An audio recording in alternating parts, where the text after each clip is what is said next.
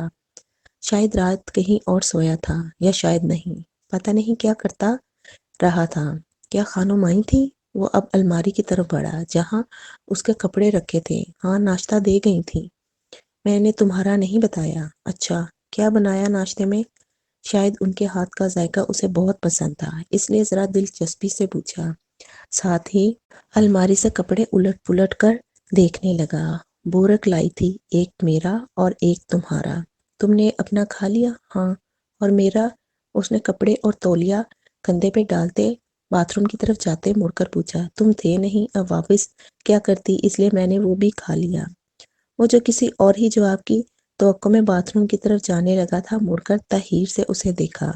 تم نے میرا ناشتہ بھی کھا لیا؟ اس نے آرام سے سر ہلایا۔ ٹانگ پہ ٹانگ چڑھائے وہ ٹیک لگا کر مزے سے بیٹھی تھی۔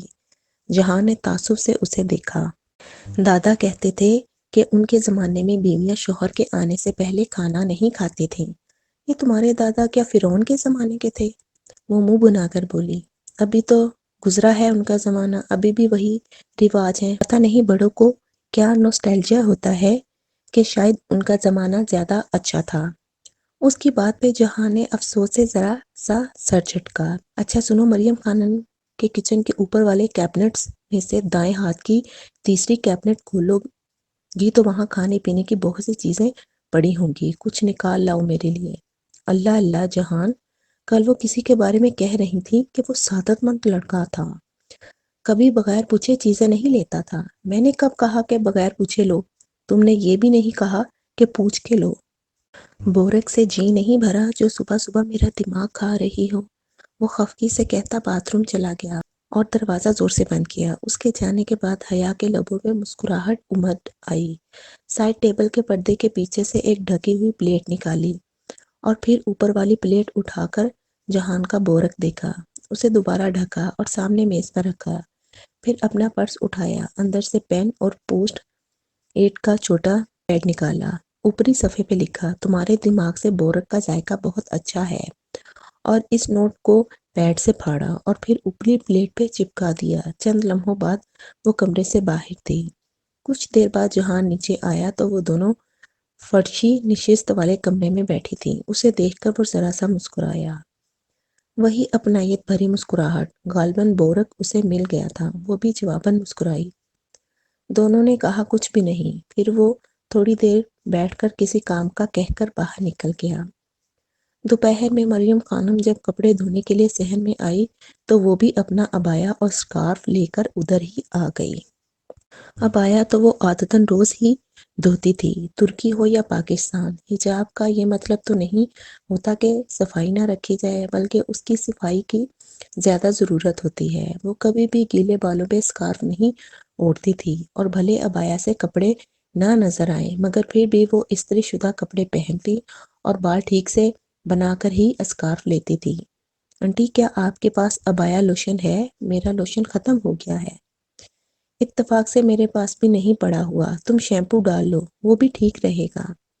ان کی ہدایت کے مطابق اس نے بالٹی میں تھوڑا سا شیمپو ڈالا اور ہاتھ سے مکس کر دیا۔ مریم خانم مشین میں کپڑے ڈال رہی تھی، وہ ان کے پاس آ کھڑی ہوئی۔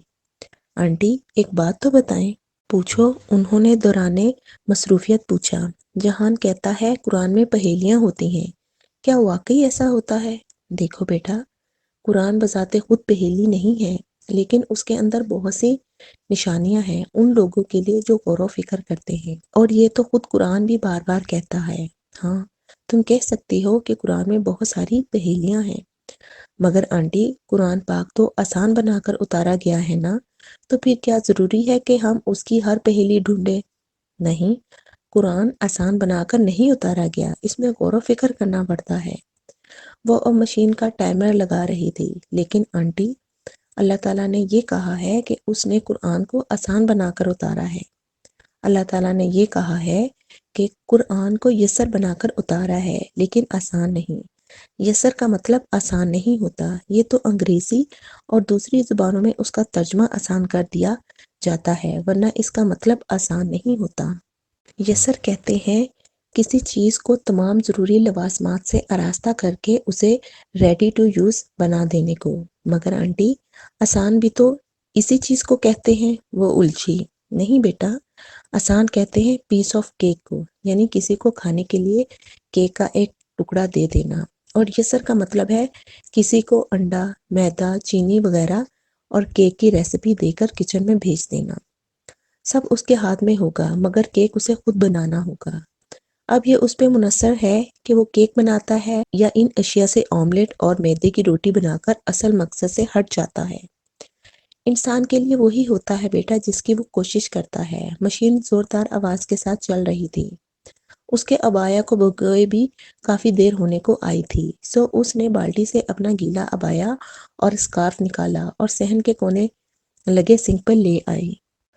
آنٹی، کیا سب گناہ معاف ہو جاتے ہیں؟ نل کھول کر دونوں مٹھیوں سے سیاہ حریر کو بھینچتی وہ اس سے جھاگ نکال رہی تھی۔ پانی گٹا گٹ کے آواز کے ساتھ سنک کے پائپ سے نیچے جا رہا تھا۔ ہاں، کیوں نہیں؟ تو پھر وہ پیچھے کیوں آتے ہیں؟ سنک پر جھکی کھڑی کپڑا بھینچ بھینچ کر اس کے ہاتھ دکھنے لگے تھے۔ جھاگ اب ذرا کم ہوئی تھی، یعنی اس کی آنٹی کی طرف پشت تھی، وہ صرف ان کی آواز سن سکتی تھی، یعنی کہ وہ بار بار ہمیں دکھائی کیوں دیتے ہیں؟ اس نے گیلے عبایا کو گٹھری کی صورت بنا کر دونوں ہاتھوں سے نچوڑا، پانی کی داریں بہتی گئیں۔ تو اچھا ہے نا، ایسے انسان بار بار معافی مانگتا رہتا ہے، پھر ایک وقت آتا ہے کہ جب اس کے وہ گناہ بدل کر نیکی لکھ دیے جاتے ہیں، لیکن وہ ہمارا تعاقب ختم کیوں نہیں کر دیتے؟ اس کے ہاتھ میں اب ٹھنڈا سا عبایا رہ گیا۔ حریر بھی خوبصورت کپڑا تھا، اس کو گھڑے میں بھی ڈال دو تو وہ ایک شکن نہیں پڑتی، گول مول کر کے رکھ دو مجال ہے جو چمک ماند پڑے۔ سچے دل سے توبہ کرو تو گناہ نہیں آتے پیچھے۔ اس نے تار پہ عبایا پھیلایا اور پھر ان کے سامنے جا کھڑی ہوئی۔ وہ اب مشین سے گیلے کپڑے نکال رہی تھیں۔ کنکھیوں سے اسے اپنا عبایا ہوا سے پھڑپڑاتا دکھائی دے رہا تھا، مگر وہ کوفت تو دیتے ہیں نا، جیسے یہ عبایا مجھے کوفت دے رہا ہے۔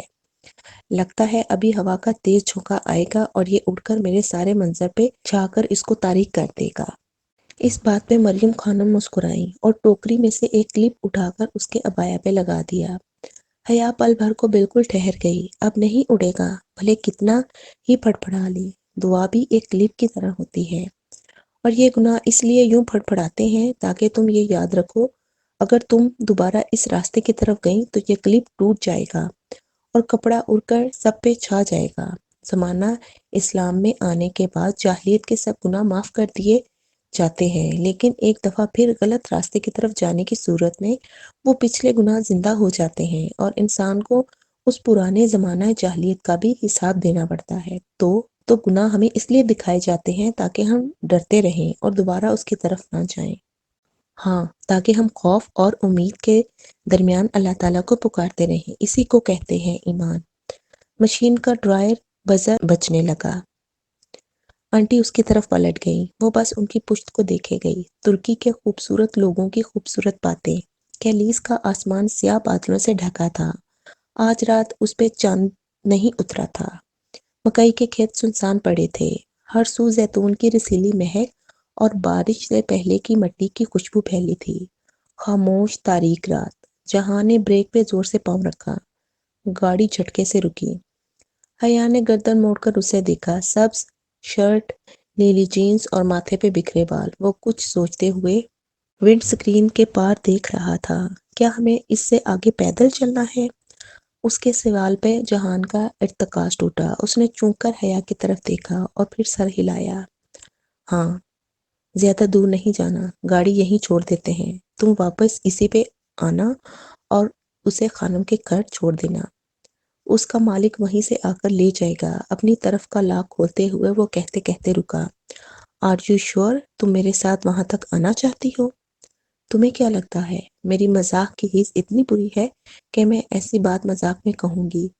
وہ خفگی سے کہتی باہر نکل آئی۔ اس نے جہان کی ہدایت کے مطابق عبایا نہیں لیا تھا تاکہ شامی عورتوں جیسی نہ لگے، اور کیلیس کی مقامی عورتوں کی طرح گھٹنوں سے نیچے گرتا ترک فراک ٹراؤزر اور سر پر خانم کا سفید پھولدار سکارف یوں لے رکھا تھا کہ سکارف ماتھے پہ لپٹ کر اس کے دونوں تگونوں کی گرا گردن کے پیچھے لگائی اور پھر ان کو کندھوں پر سامنے ڈال دیا، بالکل کشمیری عورتوں کی طرح۔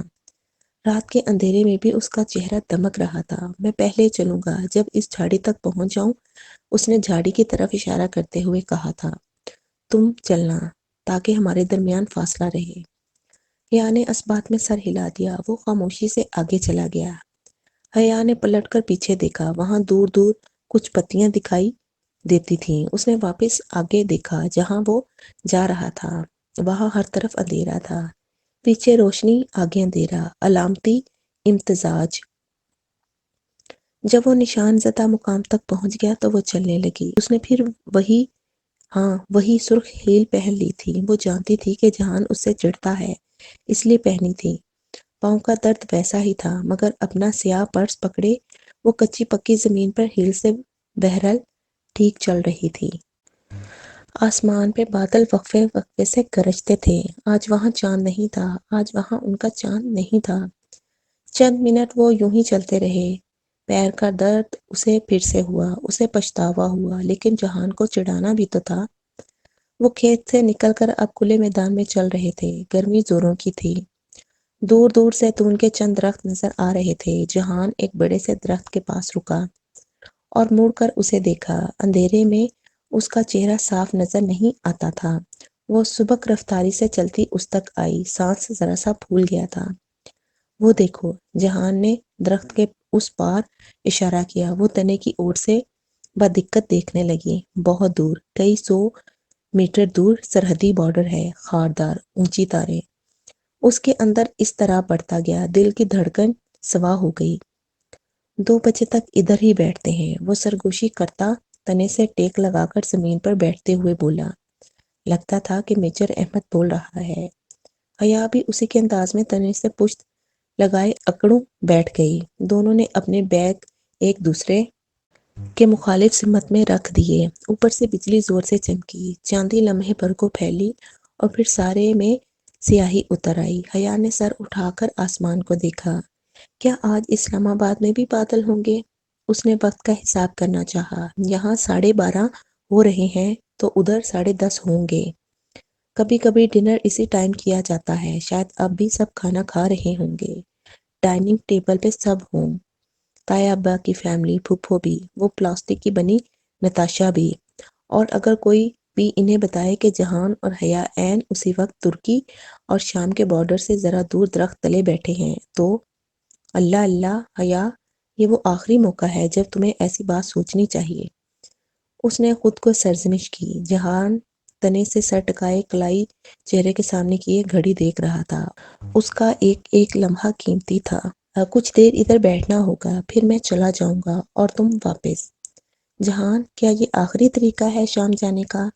وہ اسے دیکھتے ہوئے فکر مندی سے بولی۔ میرے لیے ہاں، مگر پہلے تو تم میرے ساتھ بھی کتنے آرام سے سفر کر لیتے تھے، تو اب میں نے بتایا تھا نا کہ میرے ان سے تعلقات خراب ہیں۔ اس دفعہ میں یہی بارڈر کراس کر کے آیا تھا تو اب اسی طرح جا سکتا ہوں۔ وہ بہت دھیمے انداز میں سمجھا رہا تھا۔ آج دونوں کا لڑنے کا موڈ نہیں تھا۔ مگر کیا تم جعلی پیپر ورک کر کے نہیں جا سکتے؟ میں اپنی شکل نہیں بدل سکتا حیا، میں ایئرپورٹ پہ گرفتار ہو جاؤں گا۔ بدل تو سکتے ہو، وہ حیا سلیمان نہیں کہ جن سے رات کے اندھیرے میں کوئی ڈراؤنی شکل بنا کر ملو تو دن کی روشنی میں نہیں پہچانیں گے۔ وہ پورے ہجوم میں بھی اپنا بندہ ڈھونڈ لیتے ہیں۔ میں اس شکل پہ نارمل انسان والی کوئی دوسری شکل تو نہیں چڑھا سکتا نا؟ ہاں، بس جب کسی کو بیوقوف کہنا ہو تو میری مثال کافی ہے، وہ بغیر خفگی کے ہنس کے بولی۔ پہلی دفعہ ایسی بات نے اسے خفا نہیں کیا تھا۔ وہ ذرا مسکرا کر سامنے دیکھنے لگا۔ چند لمحے بیتے۔ خاموشی کے بوجھ نے زیتون کی شاخوں کو مزید بوجھل کر دیا تو وہ بولی، جہان، تمہاری زندگی کی سب سے بڑی خواہش کیا ہے؟ یہ کہ میں زندہ رہوں اور اس لمبی سی زندگی میں اپنا کام کرتا رہوں۔ اندھیرے میں بھی وہ اس کے چہرے کی وہ چمک دیکھ سکتی تھی جو اب اس کے لیے بہت مانوس تھی۔ تمہیں بہت محبت ہے نا اپنی جاب سے؟ بہت زیادہ۔ اس نے بس 2 لفظ کہے، جذبات سے بوجھل لفظ، مزید کہنا بیکار تھا۔ اور تمہاری زندگی کی سب سے بڑی خواہش؟ اس نے حیا سے پوچھا۔ یہ کہ میں ایک کتاب لکھوں جس میں قرآن کی آیات کے رموز پہ غور کروں، لفظوں میں چھپی پہیلیاں سلجھاؤں، اس کے نئے نئے مطلب آشکار کروں۔ کہتا ہے نا قرآن کہ اس میں نشانیاں ہیں، مگر ان لوگوں کے لیے جو غور و فکر کرتے ہیں۔ میں بھی ان میں سے بننا چاہتی ہوں۔ وہ محبوبیت سے ہلکی سی مسکراہٹ کے ساتھ اسے سن رہا تھا۔ پھر کب لکھو گی یہ کتاب؟ کبھی نہ کبھی ضرور لکھوں گی، مگر پتہ ہے میں ایک بات جانتی ہوں کہ اگر دنیا کے سارے درخت قلم بن جائیں اور تمام سمندر روشنائی بن جائے اور میں لکھنے بیٹھوں اور مجھے اس سے دگنا قلم اور روشنائی بھی دے دیں، تب بھی سارے قلم گھس جائیں، ساری روشنائی ختم ہو جائے، مگر اللہ تعالیٰ کی باتیں ختم نہیں ہوں گی۔ پھر اس نے سر اٹھا کر درخت کی شاخوں کو دیکھا۔ یہ زیتون کا درخت ہے نا، مبارک درخت۔ ایک مسکراہٹ اس کے لبوں پر بکھر گئی تھی۔ اوپر گردن اٹھانے سے اسکارف سے نکل کر ماتھے پہ جھولتی لٹ کان تک جا گری تھی۔ یعنی کہ تم واقعی قرآن پڑھتی ہو؟ وہ اس کے شجرہ مبارکہ کا حوالہ دینے پہ سمجھ کر بولا۔ ابھی تو نہیں، آواز میں ذرا شرمندگی در آئی، بہت پہلے پڑھا تھا۔